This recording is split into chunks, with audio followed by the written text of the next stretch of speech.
Состоялась 29-я очередная сессия Якутской городской думы. Вел сессию председатель Якутской гордумы Альберт Семенов. Началась сессия с торжественного момента. Депутаты наградили почетной грамотой и нагрудным знаком городского округа город Якутск полковника полиции в отставке, советника главы города Якутска Николая Ивановича Кульбертинова, который внес большой вклад в укрепление законности и правопорядка столицы. В целом, на сессии было рассмотрено 16 вопросов, ключевыми из которых стало утверждение изменений в бюджет городского округа город Якутск на 2021 год и на плановый период 2022-2023 годов. Заслушан доклад Ольги Максимовой, начальника департамента финансов окружной администрации города Якутска. Доходы городского округа увеличены на 474 миллиона рублей за счет межбюджетных трансфертов. Увеличены расходы на развитие образования, теплые остановки, газификацию в микрорайоне Марха, берегозащитные сооружения и другие мероприятия. Основные характеристики бюджета: доходы 19 миллиардов 423 миллиона рублей, расходы 20 миллиардов 203 миллиона рублей, дефицит 780 миллионов рублей. Это самый большой бюджет в истории города. В этот раз мы рассматривали не просто там 21 год, да, а рассматривали и 22, и 23, то есть, предполагаемые бюджеты, да. Это говорит о том, что мы сейчас уже задумываемся о доходной и расходной части следующих годов. То есть мы не зацикливаемся там, что будет через месяц, через 2 или через полгода, а уже работа идет планомерно на 2 года вперед. То есть как раз и доходная часть мы сейчас рассматривали, и расходную часть бюджета города 21, 22, 23. Вот это важно, что мы работаем уже немножко так опережающе, да, то есть думая уже о будущем. В обсуждении городские депутаты отметили, что в связи с пандемией надо пересмотреть некоторые муниципальные программы, не хватает средств на текущее содержание образовательных учреждений. Депутаты проголосовали за принятие изменений в бюджет города. Утвержден отчет об исполнении бюджета городского округа город Якутск за 2020 год. Данный вопрос был проработан на комиссии по бюджетной политике, также на президиуме Якутской городской думы. И в принципе достаточно четкие объяснения или пояснения по данному вопросу окружная администрация предоставит. Я на комиссии уже отмечал, что в последнее время окружная администрация дает очень развернутые, четкие, понятные пояснения по тем или иным вопросам, связанным с финансами. В соответствии с федеральным законодательством актуализован вопрос о создании дорожного фонда городского округа город Якутск. Размер дорожного фонда Якутска составит 2 миллиарда 965 миллионов рублей. Он формируется в основном из собственных доходов города, поступлений из Республиканского дорожного фонда, субсидий на столичные функции за счет акцизов на нефтепродукты. На сессии был принят отчет Межмуниципального управления МВД России Якутска о работе за 2020 год. По итогам 2020 года оперативная обстановка на территории города Якутска характеризовалась снижением зарегистрированных преступлений на 1% относительно количества преступлений по отношению к 2019 году. Улучшены показатели процента раскрываемости, но отмечается рост тяжких и особо тяжких преступлений, в том числе и из-за киберпреступности. Дело в том, что в отчете ММО Якутская именно по взаимодействию с окружной администрацией, и, соответственно, с депутатами Якутской городской думы, к сожалению, внимание практически не уделено. Из 50 страниц отчета, где есть статистическая отчетность именно по профессиональной деятельности, именно тот вопрос, который нас очень сильно интересует как депутатов, как волеизъявителей народа, именно взаимодействие с окружной администрацией, к сожалению, там буквально полстраницы. Поэтому я считаю, что необходимо усилить в этом направлении работу и именно больше внимания уделять в отчете именно этому направлению. На 19-й сессии внесены изменения в правила землепользования и застройки городского округа город Якутск, в частности, смены территориальных зон, а также отдельных положений правил. Городские депутаты рассмотрели вопрос о присвоении новых названий улиц столицы Якутии. В квартале «Воинская часть» появились улицы летчицы Веры Захаровой, Юрия Шафера, якутский ученый, переулки генерала Котельникова, первый якутянин, получивший звание генерала, и Ивана Федорова, полковник, авиатор, первый военный комиссар республики. В заключении сессии были рассмотрены наградные вопросы о награждении знаками за заслуги перед Якутском, почетный строитель города Якутска, за заслуги в финансово-экономической сфере города Якутска, за вклад в развитие молодежной политики города Якутска.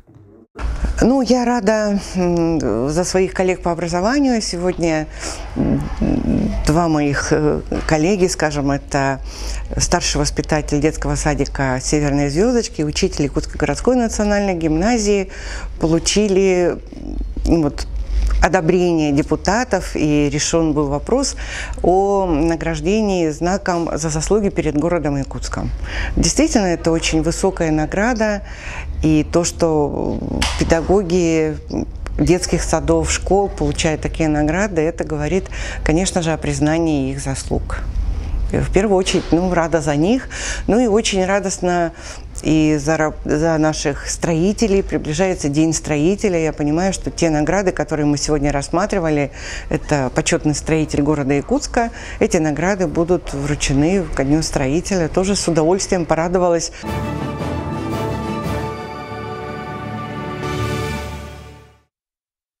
Состоялись повторные публичные слушания по рассмотрению проекта актуализации схемы теплоснабжения городского округа города Якутск на 2022 год. По состоянию на 1 января 2021 года на территории городского округа города Якутск действует 108 источников теплоснабжения.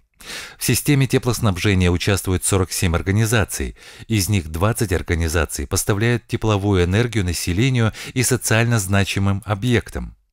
Создается 8 зон теплоснабжения. Это должно помочь при застройке городского округа. В каждой зоне определена единая теплоснабжающая организация в целях эффективного функционирования развития централизованных систем теплоснабжения по городу Якутску.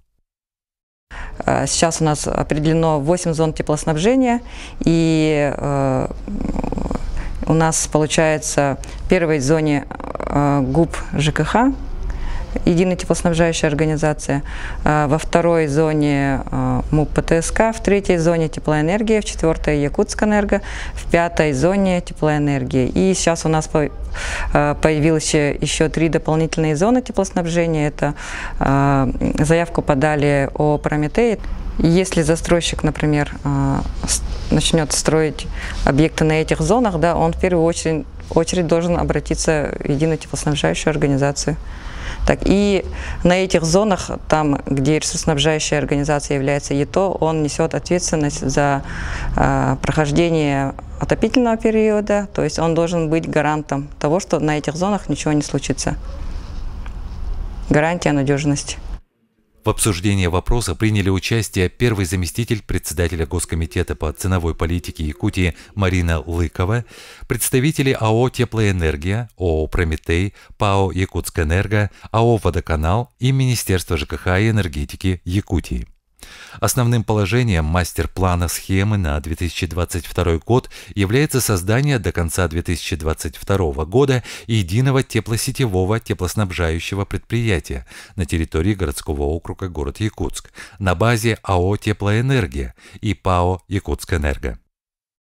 Наши имущественники совместно с Якутскэнерго и Теплоэнергией отрабатывают варианты.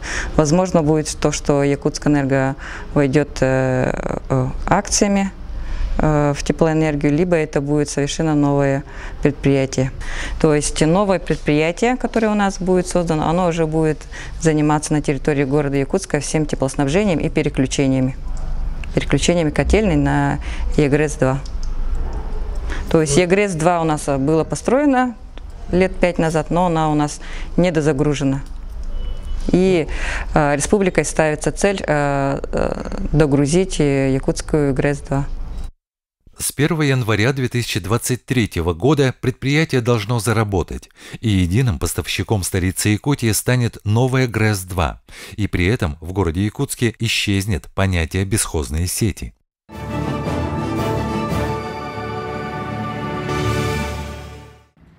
Депутаты Якутской городской думы и глава городского округа город Якутск Евгений Григорьев следят за работой национального проекта «Безопасные качественные дороги». Один из подрядчиков национального проекта, АО «Якутдарстрой», который впервые участвует в таком проекте, начал работу по улице Халтурина города Якутска. Мы выступаем здесь субподрядом у компании «Инвестдорстрой».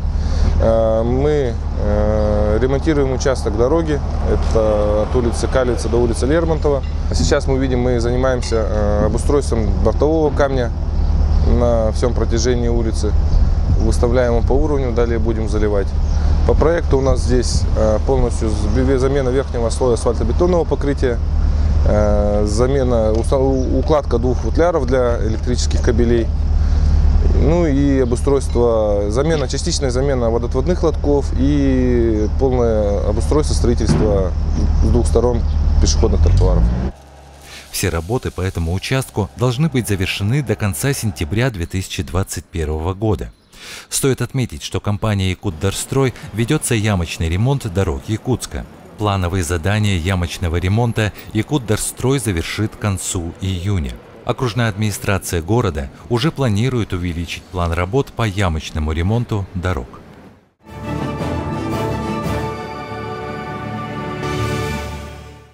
Депутаты Якутской городской думы поздравили медицинских работников с профессиональным праздником. Торжественные награждения проходили в перинатальном центре Якутии, в котором сейчас находится Центр по борьбе с коронавирусной инфекцией. Конечно, хочется поздравить вас с этим замечательным днем и сказать вам огромное-огромное спасибо. Спасибо за ваш труд, спасибо за бессонные ночи, спасибо за то, что вы всегда рядом с бедой, рядом с проблемами, и вы первыми приходите на помощь нашим людям, нашим горожанам, жителям нашей республики, оказываете помощь, несмотря на усталость, на свое личное время, на занятость. Такое у вас призвание – быть всегда рядом с людьми. И сегодня мне хочется, конечно, пожелать вам самим здоровья, оптимизма, крепкости духа. Медиков сердечно поздравили по видеоконференц-связи правительства Якутии, глава городского округа город Якутск. Медицинские работники получили заслуженные награды от Министерства здравоохранения России и Якутии. С праздником, дорогие медики!